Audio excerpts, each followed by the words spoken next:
ಅನ್ನದ ಪ್ರತಿ ಅಗುಳಲ್ಲಿರುವಳು ಅಮ್ಮ. ಅದೇ ಅನ್ನದ ಹಿಂದಿರುವ ಪರಿಶ್ರಮದ ಬೆವರು ಹನಿಯೇ ಅಪ್ಪ. ಯಾವುದೇ ನಿರೀಕ್ಷೆಯೂ ಇಲ್ಲದೆ ನಮ್ಮೆಲ್ಲ ನಿರೀಕ್ಷೆಗಳನ್ನು ನಿರಾಸೆ ಮಾಡದೆ ನೆರವೇರಿಸೋ ಒಂದು ಜೀವ ಅಂದರೆ ಅಪ್ಪ.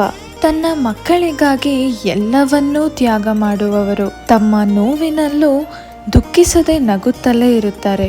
ಯಾವಾಗಲೂ ಆಚರಿಸುವುದಿಲ್ಲ, ಆದರೆ ಎಂದಿಗೂ ಕಾಳಜಿಯನ್ನು ನಿಲ್ಲಿಸುವುದಿಲ್ಲ.